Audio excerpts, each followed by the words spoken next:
On live right now, Yep. and we are live. Hello, coaches. How you doing? I know you're excited. You want to know the answer. Can you win football games without OL? I think we all know that question, but we're going to talk about it. But before we do that, Coach Shiffman, thank you so much for joining. Thanks And for having me. I'm excited. I mean, it is not very often that you can talk to one half of the Twitter football coaches. I mean, that did you ever expect that to take off when y'all started it? No. I'm still kind of have to pinch myself every now and again, just with the following we have, and I mean, it never was intended to be like that, and it was always just something for us as another excuse to talk about football one night a week, and then it just kind of took on a life of its own, and but it's great. It's it's so awesome to the relationships I've built through it, and the just the friends I've made from it. It's awesome. I mean, that grew. So I know you get asked this all the time. I'm just Yeah. amazed at it because that is now the thing on Mondays. Yeah. Like everybody geeks up. I love it because, okay, first off, don't judge me when I say is it GIF or GIF or GIF? I always I get that call it a wrong. GIF. I call it a A GIF. GIF. I think there's like an internet war whether it's GIF or There GIF, but is. I call it a GIF. Okay. Yeah. First off, you single-handedly not only have you increased everyone's offensive line, knowledge, but just the gift knowledge. Like Yeah. I think football coaches, because of you, have upped their game, and like we have now overcome like the memeing on Twitter. It is Yeah. unbelievable. It's so Chris Hawley claims that he started that, which I can't remember because he said he started like 4 years ago, which whatever. But I mean, I'll spend 15 minutes trying to find a good one, and so it's an art form for sure. It's you 15 gotta minutes, really? sometimes for sure, absolutely. I'll have that all planned out and picked out and which one I'm going to do. So it's important. That's sometimes that's more important than the questions. So throughout the whole, do you? I can see you now on the phone. Do you do it on the phone or the computer? So a trade secret, I actually plug it all into TweetDeck. Nice. So That is nice. I will plug it into TweetDeck on my computer. I think Jack does the same thing. And then I will follow along on my phone though. So I will follow along and answer questions through my phone, but everything's plugged in through TweetDeck. Okay. All Yeah. right. And coaches, thank you so much for joining us. We have Todd. It's Jeff equals peanut butter. Okay. I'm sorry. Todd. I can't talk. Yeah, could be Jeff, right. I don't Hogs know. rule the field, period. Steve, no line, no shine. I like that. I like that. Well, I feel coaches, like as y'all are coming in, first off, if this sounds good, I tried to upgrade my sound system and everything, and it wasn't Mhm. working. I figured out that I wasn't using a piece of equipment right, and I feel Mhm. so stupid. So if this sounds good, everything, give us a thumbs up. Let us know. Share it. Let's go ahead and talk ball. We are going to be talking offensive line play and anything that you ask. Remember, you can put it in the comments. I will ask Coach, and we will get this ball rolling. So this is something I like to ask all offensive line coaches. If you could only have one scheme, Mhm. you can have different tweaks and tags in that scheme, but just one scheme. What scheme would you use? Um, Probably a zone scheme, inside zone scheme, because I think you can do so much with that. I mean, you can run, split flow zone, you can run zone read, you can run RPOs, you can run zone lock, you can run so much stuff. So I'm we're a big 11 personnel team at Lake Forest, and we like our tight ends and fullbacks. So I think 11 personnel zone would be kind of. I think you can win a game just running those things. And that surprises me because I thought you were going to go with power. Everybody seems to go with power. So I like power, but I when I first started coaching in 2007 at Springfield High School, our head coach, who was my position coach when I played high school football, said, I want to run zone. I want to learn how to run inside, outside zone. Let's, I want you to figure it out and teach it. So I've been a zone guy all of my coaching career. Very, very rarely was I a power guy. Only a couple of years here and there was I a power guy. I've been the majority zone. So I'll kind of, I'm gonna lean towards zone more than power 9 times out of 10. I like it. Yeah. Okay, so why do you think there's such a huge, besides the RTP guys? I mean, this was before they got the big. Why do you think power is such a offensive line guys are going? That's what I want. I want to run power over and over again instead of inside zone, because to me, inside zone has answers for whatever the defense does. Right. I think power, because power, people just associate power with hitting you in the teeth and with running downhill, and you're kicking out with the fullback and you're wrapping that other guard around, and people just kind of associate it with big physical, hit him in the mouth, punch him in the teeth kind of play, where zone almost is seen as I can't think of the word, but almost more like fluid and more of a ballet than power, which is just a bulldozer in a compact car spot.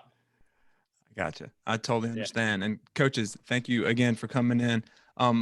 Where are my manners? Coach Shiffman, please tell, if these coaches don't know who you are, that means they're not on the internet. So I don't know how they stumbled upon us, but could you give a little bit of your backstory and how you got where you are right now? Sure. So my name is Tony Shiffman. I'm the offensive line coach currently at Lake Forest College in Lake Forest, Illinois. Before this, I was the head football coach at Fort Madison High School in Fort Madison, Iowa.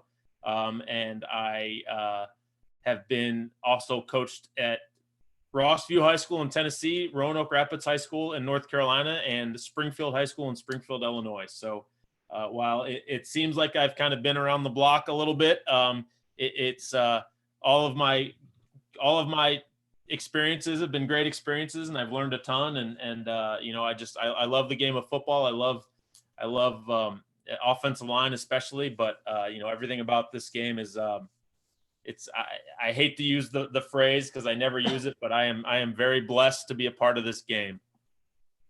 Yeah, I completely agree, man. And probably just like you, I've been a part of football my entire life, and it has kept me sane. All jokes aside. Yeah. All right, so we've got questions already. Sure. One is from, I just saw it. Where is it at?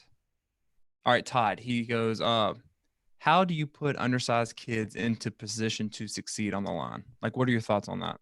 I think I was an undersized kid. I mean, I was an offensive lineman that I played college football my junior year at Illinois College. I played at 195. So I was an undersized kid. I think it's all about finding the strengths of the kid and not necessarily worrying about where to play them, but just play up to their strengths. If they're a quick kid, put them at guard. If they're a great technical kid, play them at center. But just focus on their strengths and really, coach those up. Don't focus more on their weaknesses or their negatives.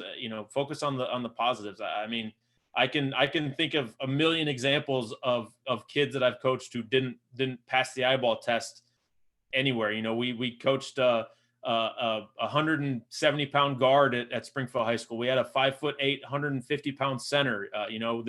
This past season at Lake Forest College, we had a 5'7", 230-pound center. So I mean, play up to their strengths. And let them develop kind of the skills that they're going to be good at. Don't try to, the old cliche, don't put a square peg in a round hole. Don't do that with your offensive linemen either. Don't let them be, don't coach them to fail, coach them to succeed. Okay. Now let's say I am a brand new coach. I come into a high school. I don't know anything about these offensive line men that I have. Are there any drills or techniques or anything you can help me with to know where to place them on the offensive line? What am I looking for each position in your opinion? Again, I don't think there's necessarily a certain thing you need.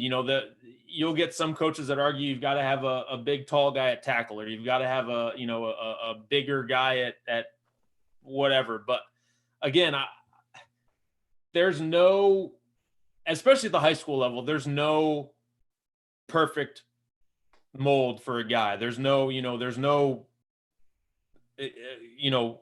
he has to be this, he has to be that, he has to be this. I think, again, just find out where they're most successful at, and make sure they can get into stance, make sure they can, get out of their stance and be comfortable. But just obviously, find somebody who can snap. I mean, that's kind of a given. Find someone. That's kind of how I ended up being an offensive lineman. I was all through middle school and junior football league, I was an O lineman, but I sort of hit a growth spurt, and going into high school, I was about 5'6", 5'7", 160 pounds, and I wasn't as fat as I used to be. And I said, gosh dang it, I'm going to play fullback. I've always wanted to be a fullback. I'm going to be a fullback. And I remember our first day of freshman football practice, the coach said, all right, guys, who here can snap the football? And I looked around, and 25 kids, nobody put their hand up. And I just kind of stuck my hand up, and that was it. I was a lineman for life. So, find that guy that can do that. But again, just don't focus so much on, like I said, tackle has to be this guy, or guard has to be this guy. Just find your best 5 guys and put them where they need to be at. Okay. Why is it offensive linemen want to be fullbacks or tight ends? Why do you think that is? Because we all think we can catch. we all think we're more athletic than we are. And honestly, if you look at it today in this sort of, I've talked about this a lot with a couple other coaches, but we're coming into such a renaissance for offensive linemen right now with they are really starting to become athletic and be, I joked, I used to have it on my bio as the big skill coach. They really are starting to become those guys that can be athletes and that can be, move around and run around. But I mean, it all boils down to, we want touchdowns and we want fame. And, that's all it is. There's no secret. I just love that. Every time I talk in the off season, I always have people like, hey coach, I'm your fullback. Hey coach, can you put me in there on goal line? Hey, put me in at tight end. I can catch. Like Brandon says in the comments, some of us can catch. Some of us can. And I've got decent hands for a lineman. And I can throw the ball pretty well too. But I think it's about, have fun with it. But, you look at a team like Stanford who trots out their, I think they call it bunko, where they've got 9 or 10 O linemen, or 9 O linemen, a quarterback and a running back. Have some fun with it and let those guys. I never had a problem with giving the offensive lineman, giving them a carry or letting them do something or having fun with them, giving them a fun trick play. So I think if you find those guys that are athletes, let them do that. And that's the beauty of coaching, is that we can kind of have that fun with those guys and let them do that. Yep. And every Sunday or Saturday, a tackle makes a touchdown. That's the very first question they're going to ask come Monday. Yeah. Hey, can we put that trick play in? Yeah. Oh yeah. And there's been some good ones. Have you ever ran one of those before? Have I run an O-line trick play? I've given the ball. I've let an offensive lineman carry the ball a couple times. Nice. Just, in like late in games, obviously not trying to run the score up or anything, but just one carry out, like a fullback dive. My first year at Fort Madison, I was going to let our left tackle throw the ball on like a reverse, because Joe Freitag at Monmouth, I think it might've been the year before, did that guard reverse where he handed it off to a guard and the guard threw a bomb. We were going to do it because our left tackle is a baseball player and a shot put discus thrower who's actually going to University of Iowa now, but it never happened. We just never got a chance to run it, but I've got a few tucked away that I'm ready for a rainy day. Well, if you have it, you need to post it on Twitter and give that big guy some love. All right. And now, coaches, if you haven't followed him on Twitter already, first off, shame on you. And second, if you go to his, if you go in the comments, I have his Twitter, I have his podcast, and I have the college that he is coaching at. click those. Go ahead, subscribe to his podcast as well. Let's show him some love right there. Coach Jeff wants to know, do you like wider 2-foot splits for zone because it gives you better blocking angles, or do you like the 18 inches splits when you run inside zone? It just kind of depends on on where your zone is. I mean, some teams are going to run zone to the shade, and I would say kind of tighten them up a little bit. Some teams like to run shade or zone to the 3, and then you might like to widen them out a little bit. We give our offensive linemen a little bit of room to play with it. So we'll kind of toy with it a little bit. I know our last couple of games at Lake Forest this past season, we sort of tightened down. We felt we were getting a little too wide. We were kind of approaching that 3-foot split range, which was just way too wide. So we tightened them down a little bit. I have no true preference. I just want to make sure there's consistency with it. I think it all depends, again, like I said, where are you going to run? Where do you like to aim? Because while we'll run it to the shade and the 3, we prefer to run to the 3. I hope I'm not giving away our trade. Our offensive coordinator is probably going to kill me now, but so just, wherever your preferences are, that's kind of what you need to do, I think. And again, just kind of find where your sweet spot is. All right. So what made y'all go so wide to begin with before reining it in? Just that's kind of what the offensive coordinator and I had discussed. I mean, it wasn't really anything like, hey, let's do this, or hey, let's try to do that. It was just more like, hey, I want to be 2 foot, 2.5 foot, and kind of stay that way, just because that's going to be more of a spread look for us. And so we just, I came in early. I came in first day of spring ball. He came in about a month before. And so it was sort of flying by the seat of our pants a little bit. And that's kind of what we rolled with and just stuck with until we felt really comfortable enough to kind of tweak it. Okay. All right. Steve wants to know he coaches youth ball, 8-year-olds. What's an ideal age to start having your lineman pull and trap? Oh boy.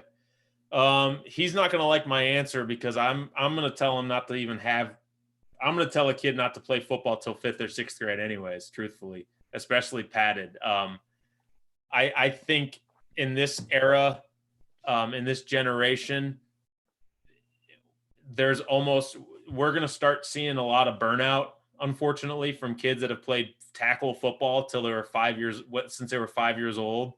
And I'm concerned about that I don't want to say for the safety of the game, but just for the longevity of the game, I guess. I would say probably, again, 5th or 6th grade would be a good time to have them start moving and pulling. And that's kind of when they start to be a little bit more aware of their physicality and their body movements. And they're not as dumpy, I guess. And they can sort of be a little bit more athletic.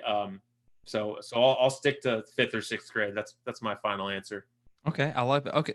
So what sports do you think they should play until the 5th and 6th grade? I think flag football is great. I think flag football. I think soccer. I think gymnastics.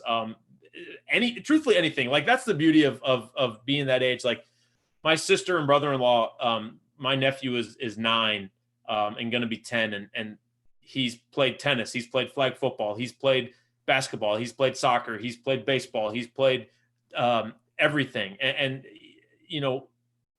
he just wants to play sports. So I think just let those kids play sports. Don't try to say, hey, you're going to be a baseball player, or, you're going to be a basketball player. Just let them be athletes and let them play sports and find out what they like. And, get them into those things that are going to help with their body movement, like gymnastics, and like, soccer is going to get them out running around and getting them, work on those things. Baseball is going to help with their hand-eye coordination. So as much as they can do, truthfully, without sort of crossing the line into that contact sport region, I guess. I like it. Great answer, man. Great answer. Thanks. I wish I could do gymnastics. I'm not coordinated enough. I can't even touch my toes, so I wish I could do gymnastics as well. Have you ever been able to touch your toes? Nope. Okay. I'm glad I'm not the only one. Like, I can't touch. I was thinking about it today. I was like, I need to find a online program or something where I can get a little bit more limber, because I'm creeping up in that age. Yep. where if I just sneeze the wrong way, I may tweak something because I'm so tight. Yeah. And I'm just happy that I'm not the only one. No, my offensive line coach in high school used to tell me that my hamstrings were frozen rubber bands, and so it's now look, I can get right at below parallel for my squats, so I'm happy about that. But I've never been able to touch my toes. Okay, I'm just thinking of you trying to touch your toes. Thanks. David loves the thing big skills. He loves it. I'm gonna start using that as well. Yeah, absolutely. Yeah, it's great. I mean, it's really what they are. They're especially, like I said, the offensive line athlete or player is such an athlete now. You know, we're not just big lumbering, huge fat guys. You know, the stereotype has been broken. They're you know, you look at a guy like Joe Thomas. You look at a guy like Tyron. Gosh, now I'm forgetting his name. The guy for the Cowboys. Tyron Smith, excuse me. There you go. You know, who are 6 foot, you know, Tyron Smith is 6'6", 320 pounds and probably has less than 10% body fat. You know, we're freaks of nature and we are athletes. We're not just linemen anymore. We're big skill guys. And I love draft or the combine day, not to see how fast the wide receivers and skill people are running, but see how fast those big dudes can get down in the 40. It blows my mind that a human being that big and strong can run that fast. Yeah, absolutely. And the times are getting lower and lower. I mean, they're starting to get, I mean, you had a couple guys this year, I want to say running like the 4.7s or 4.8s. I mean, which is just ridiculous. Insane. Yeah. Now, yeah, I don't know why more offensive linemen aren't getting mad and like sitting out and trying to get more money in the NFL, kind of like how the running backs or the quarterbacks or things like that. Because that's who I would pay money for. I know it doesn't go into, you know, their whole linemen are not very selfish. At least the linemen I've been around. Right. And that's exactly what I was going to say. We're selfless creatures. You know, we want what's best for the team and we're going to do kind of what it takes to help the team out. And that's just the way we are. That's how we're bred. That's how we're wired. That's why we play offensive line and not defensive line, because that's the way that's the way our brains work, I guess. I've never been in the 10 years. I've never been around an offensive line group that I did not like. No. And you I mean, even if you get with a group where maybe one of the guys isn't well liked, the other guys will just team up on him and just destroy him. Right. Exactly. Yeah, just destroy him. Right. And he takes it. Exactly. Because he knows that he's that guy. And so that's, yeah, it's, very rarely will you find a group that you don't like. Yeah. All right. Joseph wants to know, so he switches strong side and quick side when he pulls. Okay. Is that a bad thing to do, or should he just work on both sides and have them get good at both? I think you should. I don't have a problem with switching sides. When I played high school football, we had a quick side and a strong side. When I coached my last 2 years at Springfield High School, I coached for RJ Luke, and he had a quick tackle and a strong tackle, so we'd flip flop the tackles. I think it can be effective. I think it's important that both sides know what to do and get reps, but I don't think it's required. I mean, if you've got a guard that can pull on, you know, if you've got one guard that pulls better on counter than the other, then rotate and flip them. If you got, I mean, we had our reason for flipping our tackles at Springfield High School our first year was that we had a sophomore at the weak tackle or quick tackle who was a big lumbering guy and could do a really good job of pass setting and opening up for our wrap play. And then we had another guy at strong tackle who was 6'5", 265 pounds and could run like a deer. So we were going to pull that guy when we ran wrap. I mean, that was our plan. I mean that. So, you know, again, going back to kind of what I said, play to your guys' strengths. Don't try to force them to do things they're not good at. But again, on the flip side of that, make sure they get reps at it, just so in case they have to do it, they can. But don't try to beat it into them. Okay. Another question: pros and cons of skip pulling. Are you a big skip puller fan? Do you do the okay? Wow. I like to skip pull because I think it first of all, it keeps our shoulders square to the linebacker, to the line of scrimmage, and it just gets our eyes on that guy quicker.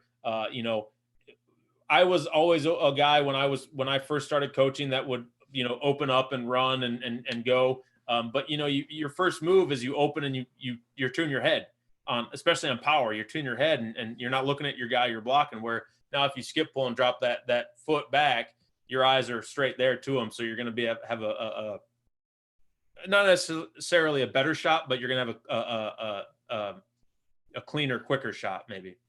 Okay. And I am too, because you can keep your eyes on who you're supposed to be blocking or the area you're going to. Right. So going from high school to college, is there something you wish high school OL coaches would teach their kids that you see they're lacking when they get to the college game?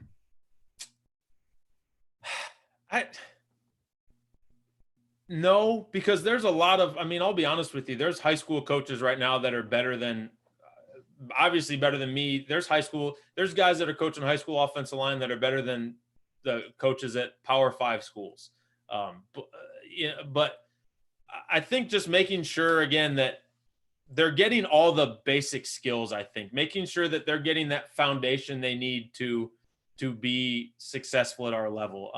I guess if I had to narrow it down and pick one thing, finishing. That was the biggest thing we struggled with this year at Lake Forest, was just finishing our blocks. All right, and what do you mean by that? Like just going to the whistle, I guess not. I'm trying to think of how to word this without sounding like an asshole. Don't worry about it. Don't worry about it. Just how to finish the play, how to go to the whistle, I guess. I think that's something, because that's something I know as an offensive line coach I never worked on when I was coaching in high school ball. We would work on being aggressive and kind of the whistle blew and we would everybody would stop. And it was my fault that we didn't focus more on that. Hey, let's get one more shove in. Let's get one more footstep in. Let's get one more pop in before the whistle blows or right when the whistle's blowing. So finish, I guess. Really, there's a lot of guys. We get a lot of guys, offensive linemen, that come in that are really, really good and ready to play, and maybe just need that one or two kind of little bit of polish, but they're ready. So there's some really good offensive line coaches out there that are doing the job well. Okay. I know you talk to a lot of offensive line coaches. What's something that's coming up that hasn't gone mainstream yet, like maybe a drill or a new technique, and that when you heard it, you went, "Oh, that's a good one. I'm going to start using it." Or have you not found tough. That's a tough question. That's a great question, though. I think, as going back to what I talked about with the renaissance of offensive linemen, it's a renaissance of offensive line coaches too, and there's not much out there that is a secret anymore or that has not been seen. I think with what everybody's doing on Twitter and with what everybody's doing with social media, you just have to, if you dropped a message right now or a tweet right now that said, "Hey, I'm looking for a drill on such and such," you'd have 10 guys respond within a minute. So there's not much that is really in that realm right now. I think there's no kind of secret things.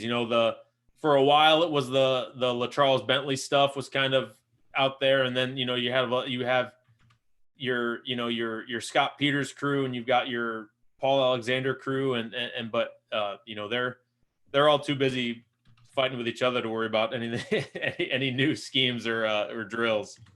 Why is that? I noticed that. I don't know.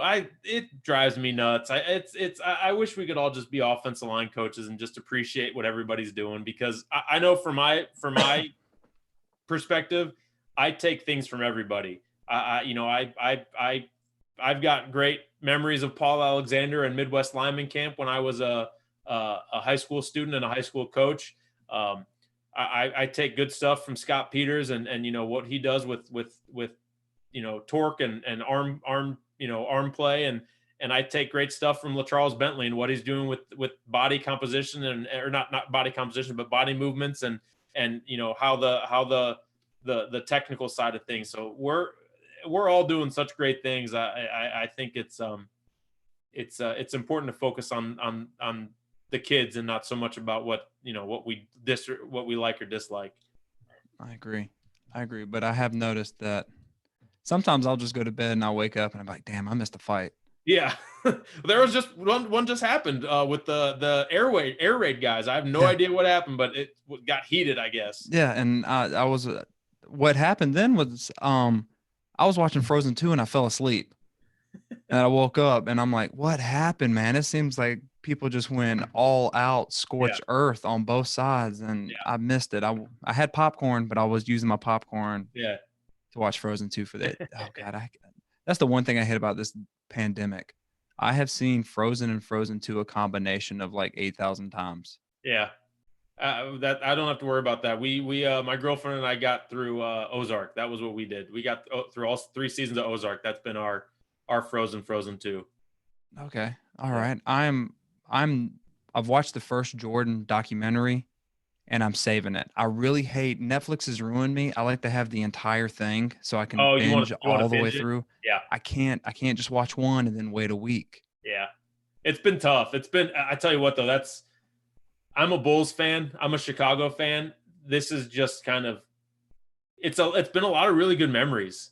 Truthfully, of kind of like that era, because I was not, that the first three-peat, I was 12 or I was 11, 12, kind of 13. So I really wasn't that active in sports playing. I played sports, but I wasn't like a fan of sports. But then the second three-peat, I can remember my father was born in Chicago.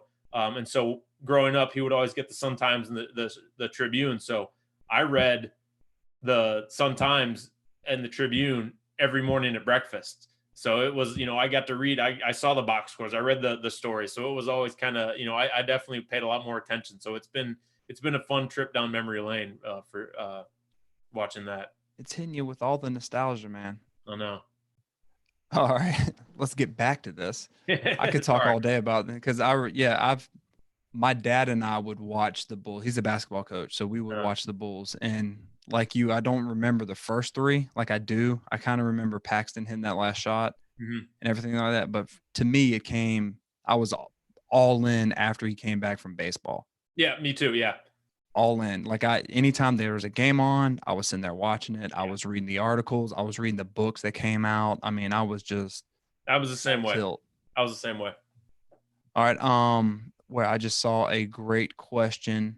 Okay, Coach Sims and then also Coach Jolly wants to know, are there any drills or anything to make your offensive line or linemen tougher or a little bit meaner, or is it just what you get is what you get? I think what you get is what you get. So I can remember that I asked that question when I was coaching my season I coached in North Carolina.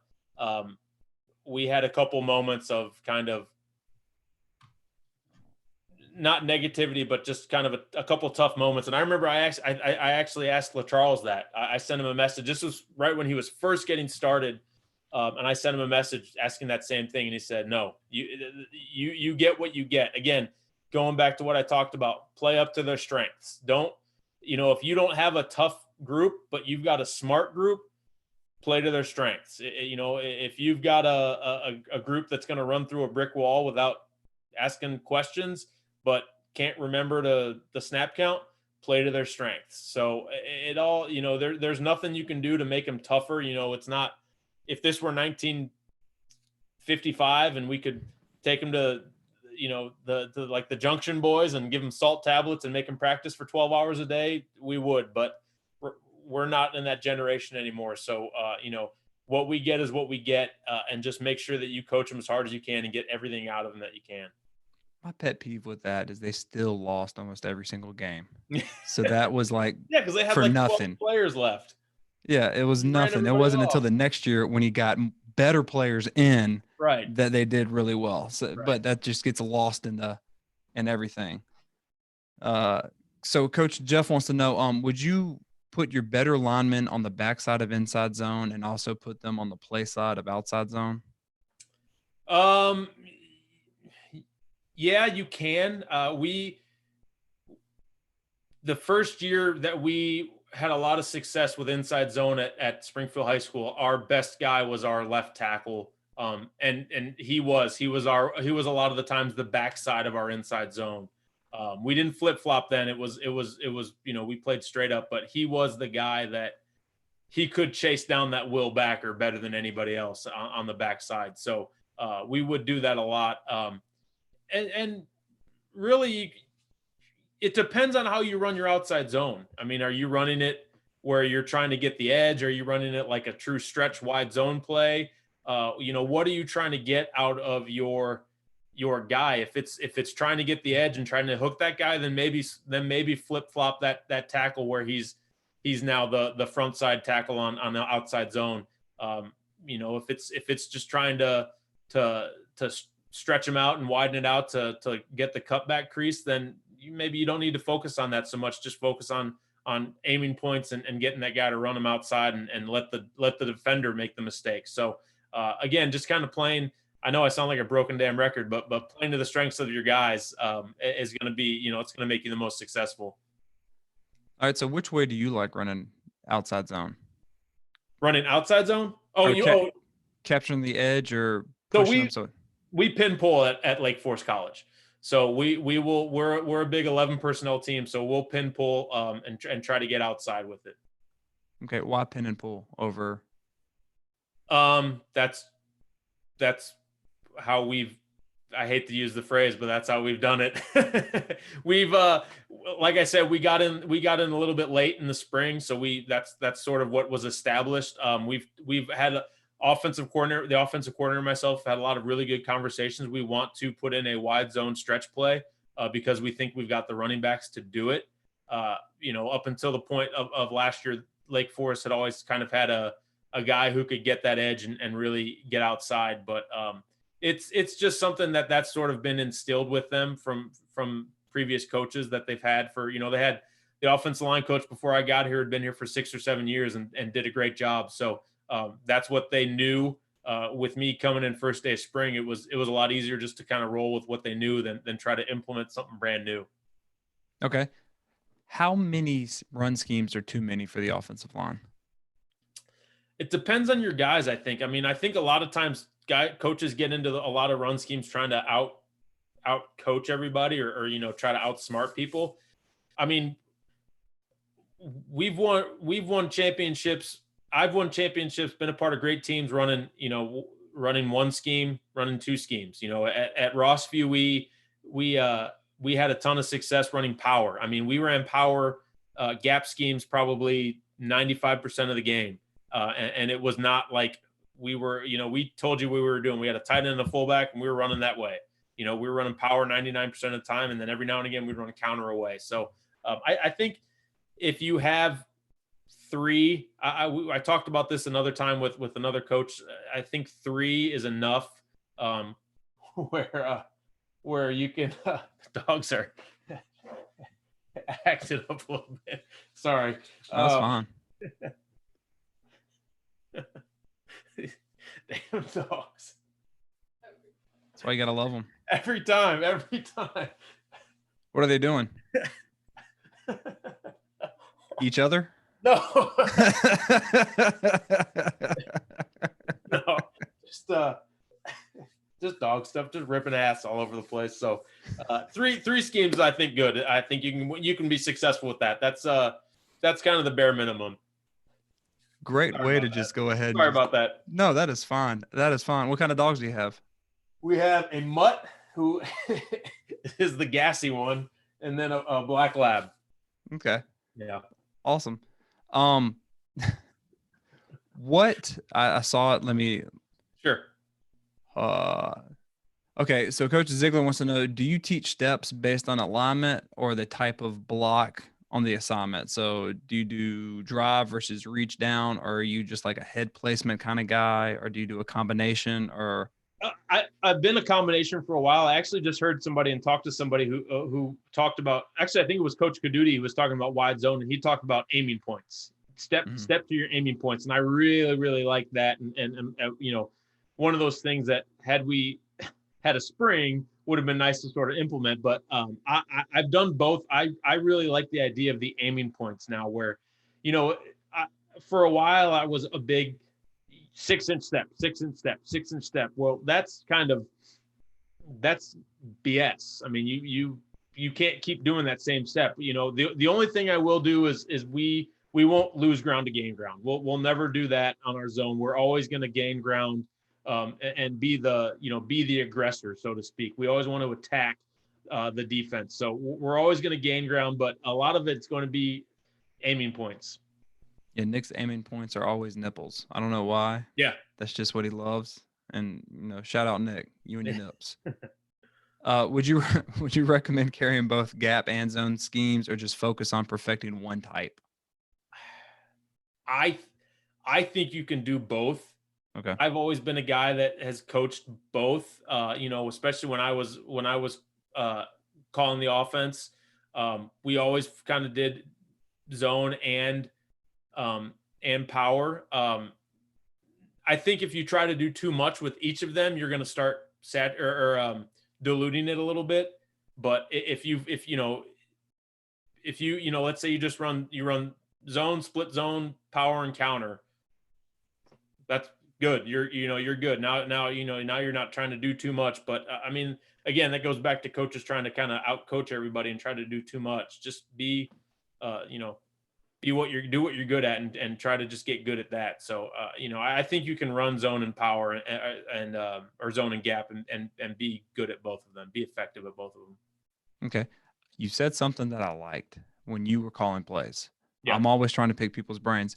When you came in and game planned, what's like the main two things you were trying to get while you watched film?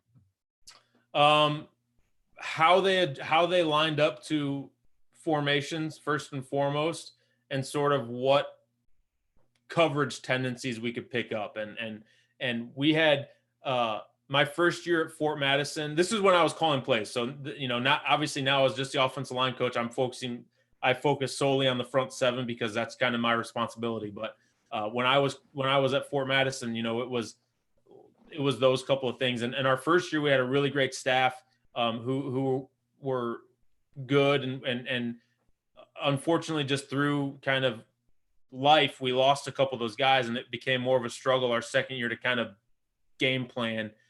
So we lost a little bit of that, but those were the big things we're looking at, kind of what we're going to get formationally and then what we would get coverage wise, sort of as down and distance and things of that nature. Okay, nice. Now, were you more run or more pass? Our first year, we were really balanced. We had a all-state tailback who I should have given the ball. I think he had 195 carries in 8 games, and he should have had 250. Truthfully, going back, hindsight's always 20/20. We should have ran him more. We didn't. And then our second year, we sort of, our offensive line was a little skinnier, and we had a quarterback who could throw it, so we threw the ball a ton, probably more than we needed to. But we had wide receivers. We had 5 guys catch 20 passes or more, so we had we had a ton of guys to spread it around that we didn't have the first year. You look at the first year, we had a stud tailback, we had a great wide receiver, and those guys probably scored. I mean, shoot. Alex had, our running back scored 16 touchdowns. I think our receiver had 9. So what is that, 25? And we probably scored 30 touchdowns overall. So, I mean, those guys had the majority of the offense. I mean, so we relied on them for a lot of stuff. Yeah, I mean, but it goes back to what you've been saying, is just play to your player's strengths. Yeah, absolutely. Yeah. All right. Michael asked about the old school teaching of zone was 4 to 6 inches first step. Second step would be to the same keep toe heel relationship. Coaches are getting away from that. Are you going to get away from that completely when you can see your players? Are you going to stay with that? I've been outside of that frame of mind for probably 4 or 5 years now.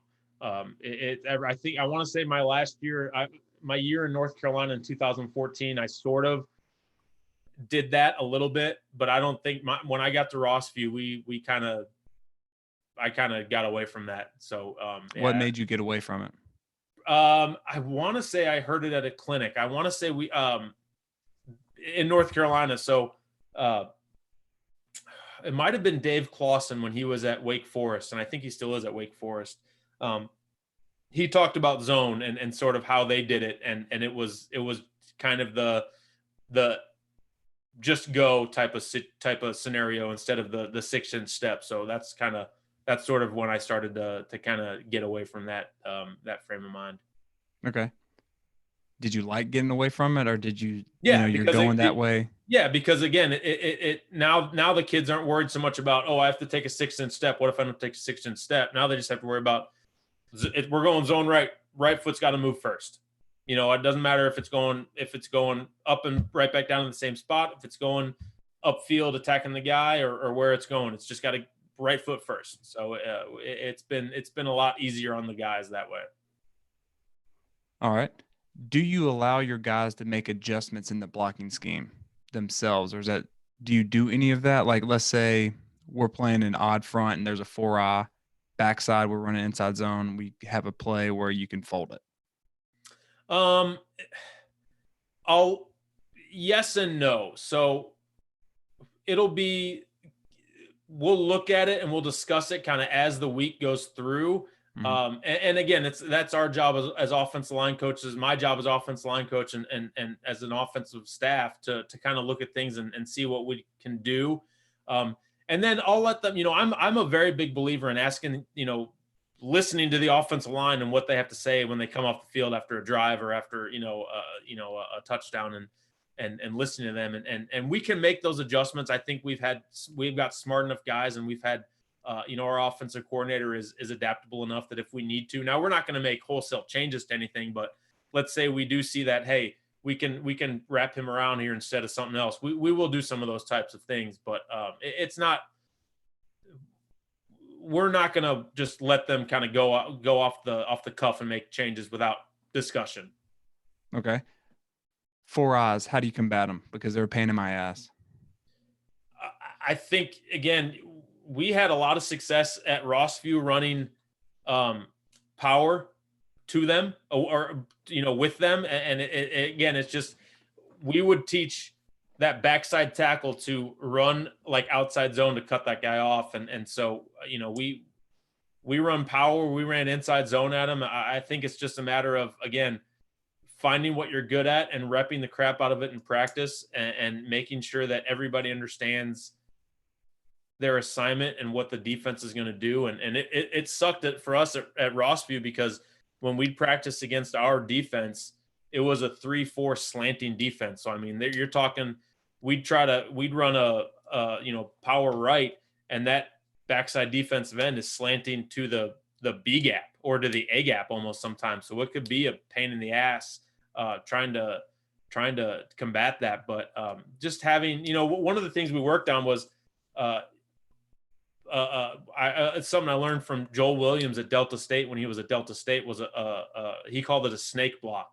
And essentially it was the center stepped down towards that gap, like he's, almost like he's stepping to an imaginary shade. And if that nose guard slanted to it, he'd just take it, and the back or the play side guard would climb. And if the nose guard slanted away or to the play, the guard was there, and now the center is there to help with the slanting 4-eye. So it was really something that we kind of worked, and we never had to worry about it in games because we didn't, obviously in the game we didn't play against our defense, but it's just one of those things that I was looking at studying in the off season, and just ended up finding a great clinic talk about it. And it was great. I love when you can just, especially now with all the Zooms that are going out and everything, you can find something and go all in on it. Now, my question to you is, we all have this problem. How do you combat too much information, especially when we have an extended break like this? Because we would all be in spring ball right now, so we would be getting rid of all the things we learned in our little break. But now that break is extended, and I feel like we're now getting all this information coming. So how do you filter all of that for your system? I think just finding what's going to benefit your guys the most and focusing on that, because it's going to be, my big thing is make things as simple as possible. And I always tell my offensive lineman, I always tell the offensive lineman I coach that if I can understand it, you can understand it. And so I try to make it in terms that they can understand. And I think it's going to be, there's going to be some things that as coaches that we look at and, look at our notebooks and look at our notes and say, we can't do that. I can't do that this year. There's things right now that I'd planned on implementing for our spring ball, which for us would have been April, that I can't do right now. I'm going to have to throw it aside and wait till next year spring ball and really try to do it then. So, there's unfortunately some stuff that's going to be kind of thrown out and scrapped, not necessarily for good, but just kind of put on the back burner, that we'll have to worry about kind of when that time comes. Have you heard when that time will come for you? No, and I don't. I have no idea. It's frustrating. I'm trying to stay positive about it. I truly believe that we will have some sort of football season, whether it's, a full season, whether it's just a conference schedule, whether it's 5 games, whether it's whatever. I truly think we'll have some sort of football. But I don't know. Yeah. I mean, we're all kind of all in the same boat right now. We are. So what are you doing to scratch that itch, that football itch? Talking to you, doing, I started the podcast, which was something that talk about that. Talk about your podcast. So it's something that we'd thought about at one point, and truthfully, at the time we first thought about it, Run the Power was just starting. And I didn't want to be in the same bracket as them, I guess. And I didn't want to, I didn't know how to do it. I didn't know what you needed. I didn't know how to produce it. I didn't know how to edit it. I didn't know how to do all that stuff. And so finally, a couple months ago, maybe February, right before the pandemic hit, Platform reached out to me, and they said, "Look, we would be interested in doing a podcast. You would just have to find the guests and record it, and then we do everything else." And I said, "Let me think about it." And then when the pandemic hit, and I found myself having a lot more free time, I said, "Let's do this." And so it's been great. I mean, I get to kind of reach out and talk to some coaches that I normally wouldn't talk to, and I've had some fun with it. The beauty part of it is I get to control it. I get to, so I've interviewed, I interviewed friends of mine. I've interviewed my dad. I've interviewed college coaches, high school coaches, people that I just know from football, people that I've never even talked to before that just wanted to talk football. So it's great.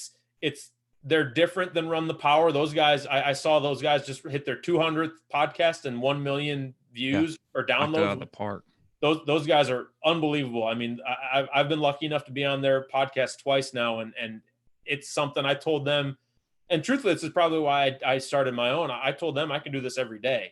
I mean, I can talk all day, every day, and so it's been something. It's been fun because it hasn't been a lot of scheme type stuff. It's just been I sort of find the coach, look at their bio, and see find a couple points I can really focus on and talk to them about that.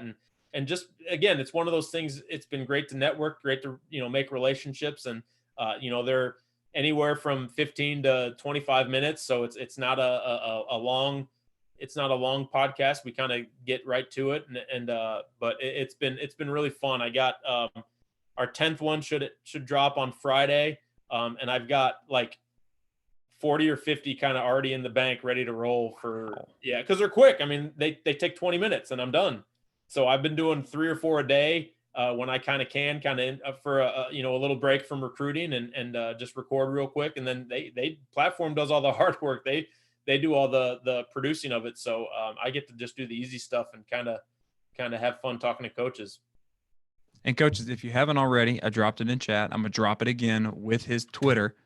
Go ahead and subscribe, man. I already have. I saw it. That's a giant jug of water. Oh my goodness. Yeah, I got to drink my gallon of water a day. Good Lord, I man. know. You must be peeing all day. I do, and it's bad. Segue a little bit. So you have the podcast. Yep. You're very popular on Twitter. I know a lot of coaches want to get into that social media game because you're right. It helps networking. I mean, not Kurt Warner through Twitter, Right. unbelievable. Which is awesome. Yeah, yeah. What are some tips for coaches on social media to reach out and connect with other coaches and things like that? I think the biggest one and the biggest thing I try to do is I try to stay myself. I'm not going to be, I'm not going to be somebody I'm not. I mean, truthfully, I'm a huge dork. I'm a fanboy. So like, for me, when like Herb Hand tweets at me or something, like I'm like, oh my god, it's Herb Hand. Like I'm a fanboy. So I mean, but I just try to have fun. Like, there's a lot of coaches on Twitter right now who are trying to build a brand, but they're forcing it. And that forcing of it kind of turns people off and pushes people away. So enjoy it. I actually talked about this the other day with another coach about building a brand. Be true to yourself. I mean, for me, obviously I'm a college coach now. I'm not going to be inappropriate. I'm not going to curse. I'm not going to get involved in politics or things of that nature, or religion or anything like that.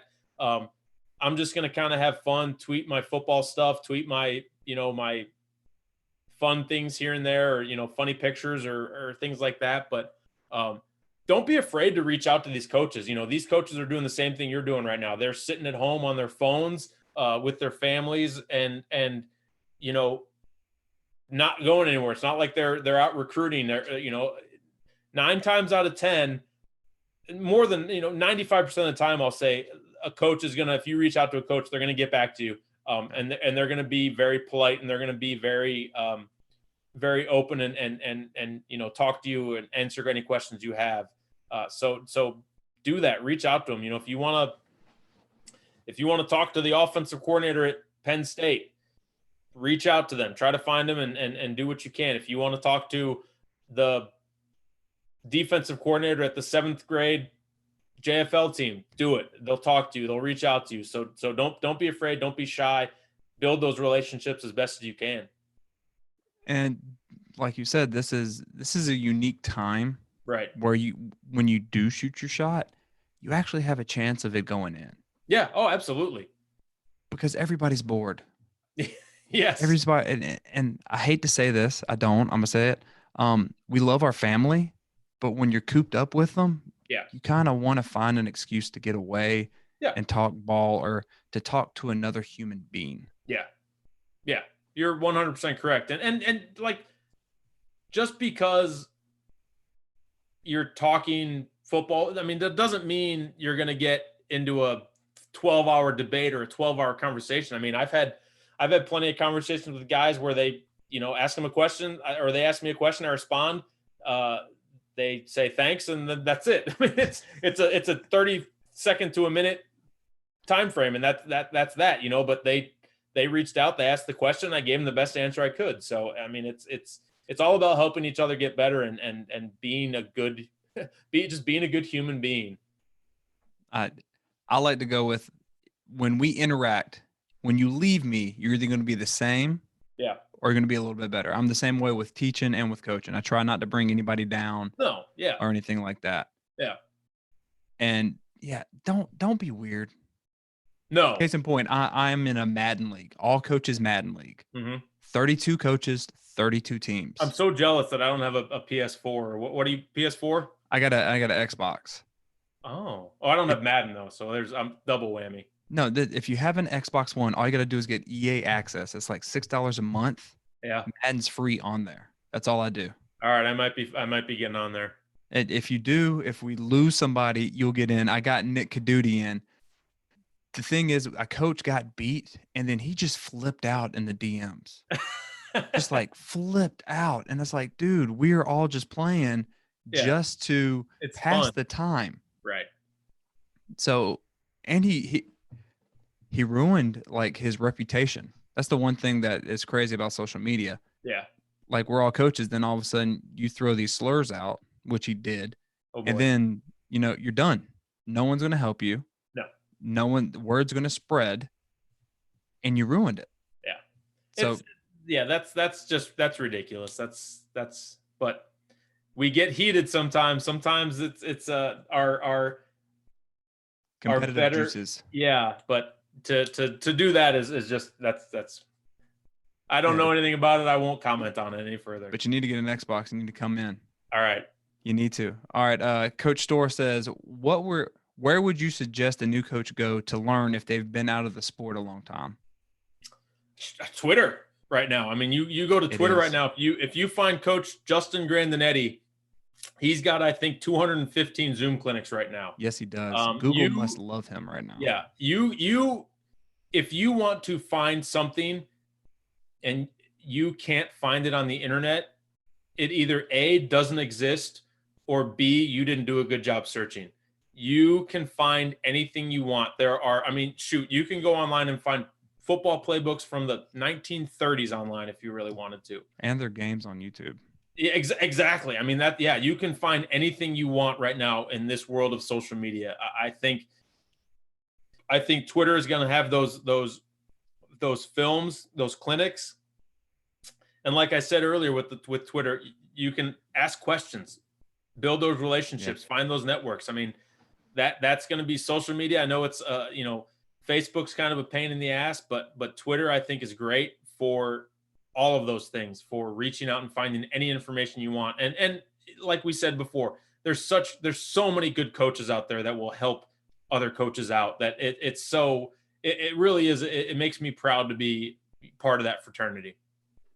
And Coach Brody, I don't know if you have already. Hey, my channel, it's good. Subscribe. I got like over 150 videos right here. And I want your opinion. Do you think Twitter's the new forums?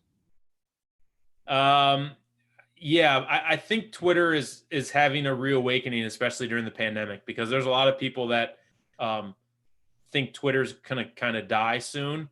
I don't think it will. I think there's so much good information going on right now, so much good stuff happening right now that it's everything. I mean, it's helped me so much in my career, and I know it will continue to help me in my career. So I think it's great. I think it's top notch. I find myself on Twitter a lot more now than I used to be. I'm on Twitter all the time now because of the recruiting world. So that's kind of where, unfortunately, my phone's stuck to my hand a lot of the time. So it's nice when I can put it down, and like now, like I haven't had to look at my phone for however long we've been talking. So it's been great. Over an hour. I'm glad I can help you, man. You can look at this beautiful bald face right here. Yeah, we're polar opposites. You got perfect hair and a nice manly beard. I look like Dean Pelton from Community. I tell you, that's a good reference right there. I tell you what, though, for a long time, and up until I'm 33 or 34, that was my look. Your look was my look. I was shave my head every week. I had I'd grow stubble out a little bit, but I was not a hair beard guy at all. So this is kind of I'm still getting used to it. Well, the difference between you and me is you have hair. And you pull that beard off nice. When I try to grow a beard and I walk into Walmart when I used to, parents would instinctively grab their children and pull them closer because it was so nasty. Nice. So yeah. Coach, I appreciate you coming on. How do you get the topics for Hog football? Because I'm amazed. It's been going for what, 2 years, 3 years? 5.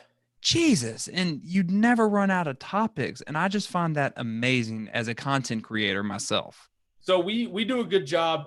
We've got a good archive kind of bank of questions. And I mean, we've gone over things before. We've asked things multiple times. I know we have. I mean, it happens, but it's a lot of it is just kind of what I can think of or what I can try to have fun with. There were some times where Jack would just sort of message me and say, hey, let's talk about this tonight. And I mean, in my brain, it would just be like, all right, boom, boom, boom, boom. Like, here's the 4 questions. Let's roll. So That we do a good job, and we used to do a good job of having like guest hosts. We haven't done that in a while, and I think that's more just because both of us are busy and it's hard to reach out to these guys. But a lot of times, every now and again, we'll get guys will message us or just DM us questions or email us questions that we'll do. And sometimes they'll send us 4 sort of different things, and we can take one and sort of stretch it into 4 different questions. And then we've got, multiple weeks. And then, so it's just, we've been lucky to kind of have that group of guys that can help us and figure things out. And sometimes I'll be honest with you. There have been a couple times, I know there were a couple times early on in the chat, and like the first or second year, where it was like pulling teeth trying to figure something out to post. And then there were a couple times where, there was a time I can remember, I don't remember when it was. I just remember it happened that it was like Monday at 6:00 and I didn't have any questions yet. And I DM'd a coach like right away, and I was like, dude, what do you got? Give me 4 questions for tonight. And he was like, all right, here, what about this? And so it's happened. The fun part is, truthfully, and I've done this a couple times, I might need to do it again. There have been a couple times when I've asked our kids, like our offensive linemen. I know I did this at Rossview a couple times, and they gave me some great stuff, like 4 really good questions that we asked. So it's just, we've got a good sort of archive, or not archive, but a good kind of bank of questions to ask. And I got a notebook full of stuff and a Google Drive full of stuff. So it's we're kind of lucky that way. Have you gotten a response from one of your questions that went, oh, damn, that's a really good thing to do to this problem that I put out there? Oh yeah, I bookmark. Every night, every Monday night, I'm going through and bookmarking stuff that I see. So yeah, it's that's again another one of those beauties of Twitter, is that I can just bookmark it and I don't have to write it down in a notebook, and then I can go back kind of the next day and look at it and say, all right, I like this or I don't like that. After second guessing or after a second look. Have you turned off your notifications? No, but it doesn't act up as much as it used to. For some reason, I think, all my Twitter notifications, like the email on Yahoo, goes to spam, so they don't come up on my phone anymore for emails. And then it just kind of, it is what it is. It's probably because of the Hog Football Chat. My phone is always on silent, because if not, on Mondays, it'd just be annoying as hell. So it doesn't, I like it. It's still fun to me. Like, it's still, again, kind of going back to that fanboy thing. I like watching the notifications come up on Monday nights and Tuesday mornings. It's cool for me. It's always a treat. Well, you've grown it to, have you ever seen how many, I guess, tweets use the hashtag? Is there a way you can figure out how many tweets are? You can do impressions.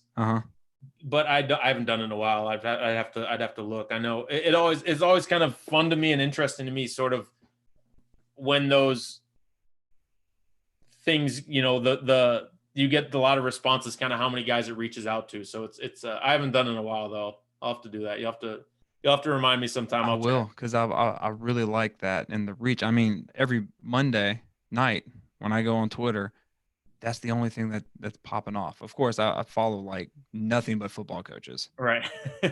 So that might also have something to do with it. Yeah, probably. Yeah. What's the one GIF that you saw that you're like, damn, I got to start using that one?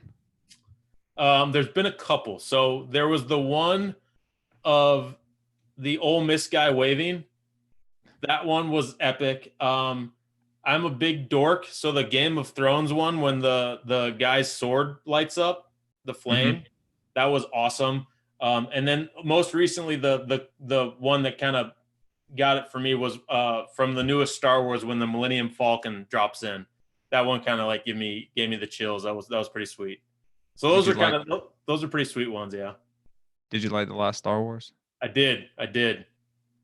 Why? You didn't, did you? I can see it. I did. I like them. Just because I grew up on them. Yeah. I'm hooked, even if I'm not one of those, anti ones or whatever. I wore my Star Wars shirt yesterday, May the 4th, or 2 days ago. 2 days ago, yeah. Yesterday was Revenge of the 5th. So on May the 4th, did you watch every single Star Wars? No, we watched the last one because Disney Plus released it. So we watched. So we've got my family. We're Jewish, so we're not a big Christmas family. So on Christmas every year we would go to the movies, and so for the last like 5 years it was Star Wars. Mm-hmm. So we go see a Star Wars movie, and then so this past year we went and saw it. Went and saw Star Wars, and then I went and saw it again with my girlfriend and her dad, and then we watched it. We watched half of it Monday, yeah, and then we finished it last night because we both fell asleep the first night. So, but we both liked it. I really enjoyed it. I thought it was neat for me as, like you said, kind of as a fan, with all the closure and seeing kind of all the old throwbacks in it and all the old callbacks to the originals. So, I enjoyed it. Look at that, coaches. You didn't think you were going to come here. We started off at Star Wars. Offensive line, and now we're talking about Star Wars. My favorite thing, though, I'm sure, I don't know if you know this or not, but there's a theory that goes around that says in the prequels, Lucas was building up to Jar Jar being the Sith Lord. I've seen that. I've seen the because he's got like yellow eyes, and there's something else in there too. Yeah. And it just blows my mind. Like, man, if he would have pulled that off, even if it was a failure, you just tip your hat. You know, well, the first three were such a fail, or the prequels were the worst. I think it's cool. It's neat that like just kind of like how everything kind of ties in and like the story of Anakin, but they were so cheesy and so bad. They were. Have you ever named a play after Star Wars?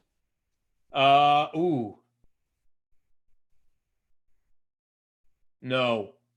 But I would name some plays after some funky stuff. Like we had Double Bubble, we had Boilermaker, we had Burrito, we had White Boy Mike, we had a couple. Yeah, we had. So I'd always try to. So my kind of big thing when I was first started coaching and was calling plays for JV at Springfield High School, I would always run a trick play to start the game.